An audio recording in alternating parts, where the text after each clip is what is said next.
Let me start this video off by saying no dogs have ever been given cocaine. That's what animal rights activists will tell you, but they won't tell you how the testing is done. Greyhounds are scrutinized more than Olympic athletes or airplane pilots.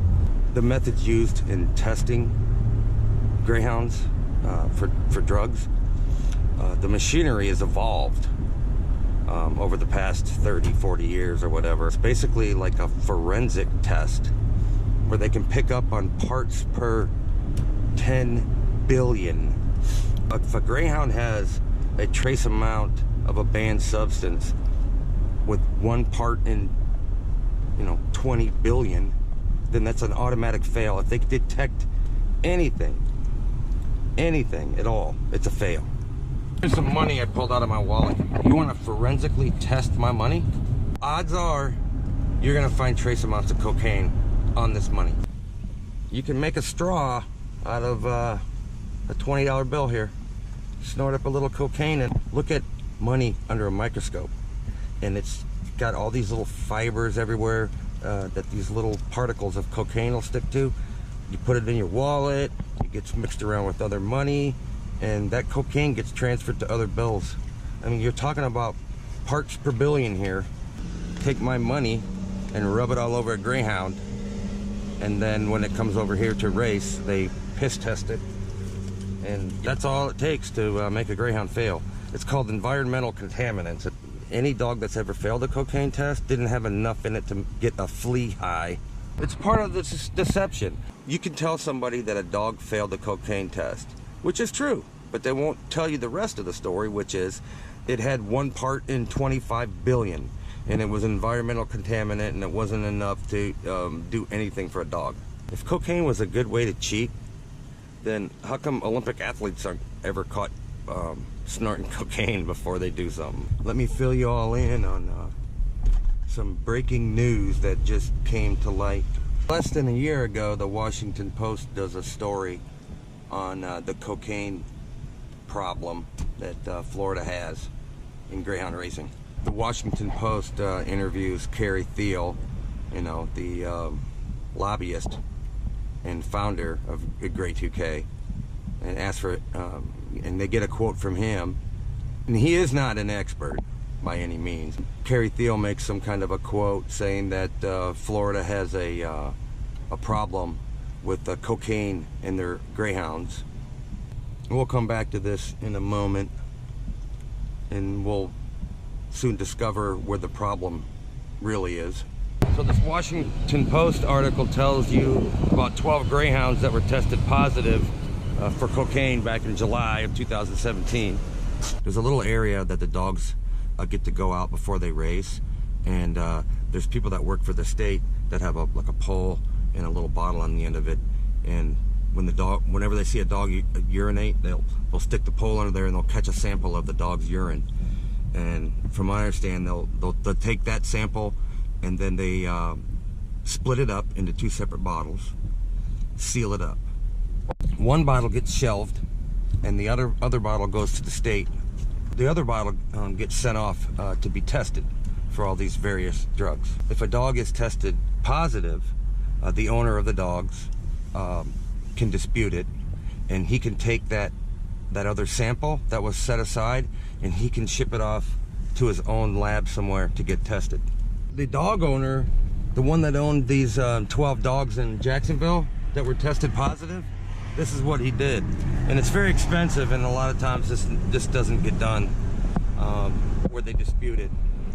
So it's my understanding it costs like $1,500 to send a sample off to a lab and to get it tested for all these drugs. The lab goes ahead and does the testing on this dog urine, and I don't know what caused or possessed the lab to do this, but they DNA tested it somehow.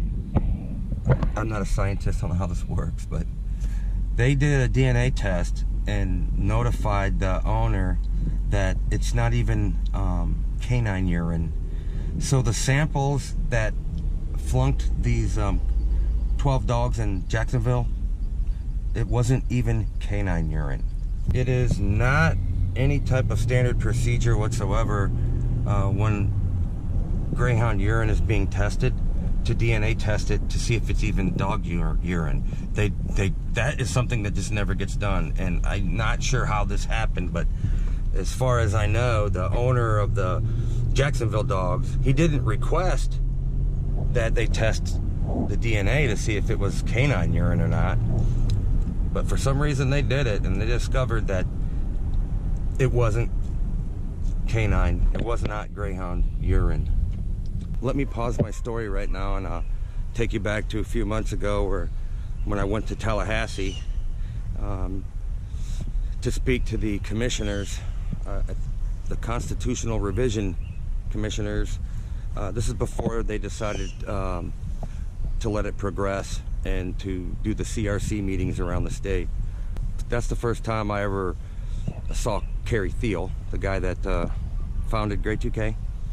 He spoke, and his lawyer spoke up there. And later I was informed that the Grey 2K lawyer used to work for the DBPR, the Department of Business and Professional Regulations. Their lawyer, this guy Glover, the Grey 2K lawyer, he was in the Department of Parimutuel Wagering, and he actually was in charge of the division that takes care of the urine samples and stuff. So the Grey 2K lawyer at the time, he wasn't their lawyer then, but he was in charge of all of the piss samples, making sure it's done right and sent out to the lab and all that kind of stuff. I found that very interesting. You know what I mean? The guy's involved, he works for the state, and he's in the parimutuel wagering for Greyhound racing, and he's in charge of, making sure the drug testing is done properly. But now he's a Grey 2K lawyer. So this Tony Glover guy, which is now the Grey 2K lawyer, at the time, was working for the state, and was working in parimutuel wagering in the drug test area, whatever, during the time that these 12 dogs were tested positive for cocaine. Okay, after these dogs were tested positive for cocaine, some time went by. I don't know if it was a month or whatever, 3 weeks, something like that, but it's my understanding that once the state was notified that this guy whose dogs were tested positive, that once they were notified that he sent his portion off to another lab, and it was DNA tested, and it was discovered that it wasn't even canine urine. That's right about the time this lawyer quits and becomes the Grey 2K lawyer. Right about the time that all of this stuff happened, where the Greyhounds were tested positive over there. This Glover guy, if you look into his past at that time, he'd gotten a few speeding tickets around the Jacksonville area. He lives in Tallahassee, but he's in the Jacksonville area getting speeding tickets. He's also been arrested for possession of crack cocaine.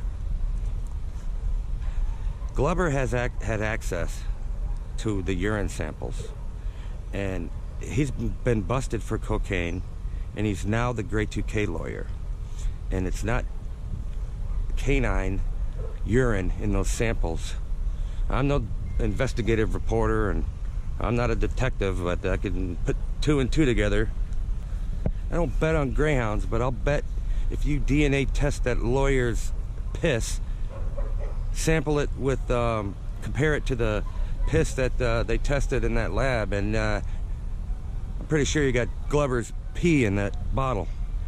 Kerry Thiel is quoted in that Washington Post article saying that Florida has a cocaine problem in their greyhound racing. I think these guys have just been busted for fixing this, for tampering with the urine samples. There's no doubt that dog owner and those trainers in Jacksonville were set up. It was human piss in those sample bottles. So think about this too. At no time has anyone ever checked the pee samples that were tested positive, just to see, and no one's ever done a DNA test on this stuff to see if it was human pee or dog pee or anything. Only by coincidence did they catch that this wasn't canine urine. Now you got to seriously ask yourself if any of those past cocaine positive outcomes with the other Greyhounds at any other time, was that a setup too? Most likely. So this report came out the other day that the tests that were done on these dogs in Jacksonville, turns out that it's not canine urine. That was a couple days ago. I haven't seen any media outlets do any stories on this. This is pretty huge. I'm throwing in the fact that the Grade 2K lawyer used to work for the Department of Business and Professional Regulations. The same man that was in charge of making sure that the urine was collected properly and sent off to the lab. He's now the Grade 2K lawyer. This needs to be investigated. I'm saying that Grade 2K and their lawyer has set up that trainer in Jacksonville. Also that they can get Greyhound racing banned. People are gonna go in and they're gonna vote to ban Greyhound racing. Don't you think they ought to know this? I'm just one guy with a Facebook page. How am I supposed to notify every voter in Florida that they've been lied to? Everything about putting the ban on Greyhound racing was done on a deceit and lies. Not only do you have these activist groups lying and being deceitful about Greyhound racing, man, you've got politicians, you've got senators, we got our Attorney General lying to people, lying to the other people on the commission about Greyhound racing, accusing these people of animal cruelty. In case you guys haven't figured it out, Greyhound racing is not going to be put on the ballot because of Grade 2K and the accusations of animal cruelty. That's just a front. Tracks want to become casinos, they want slot machines, and they got the Attorney General running the football for them. The media won't cover this. No, man, they're just as guilty as everybody else. The media will only do a story on the dog track if they can push the animal cruelty thing. You're walking by the TV and you hear that they're getting ready to talk about some kind of animal cruelty story, you're gonna sit right there and wait for it. Nothing grabs people's attention like the animal cruelty stories. No one's treated the Greyhound racing industry unfairly more than the media. The media demonizes dog racing industry basically for the same reason these animal rights activists do it.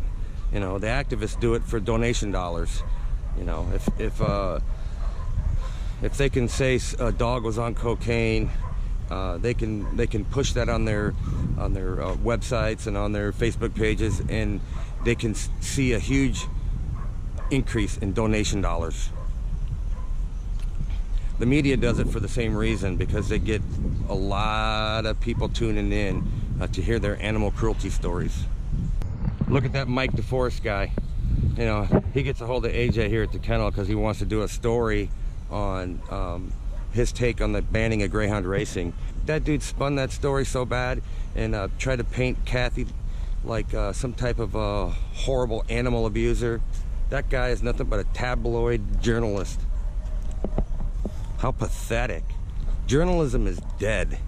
You can't trust the news to give you any type of truth in journalism.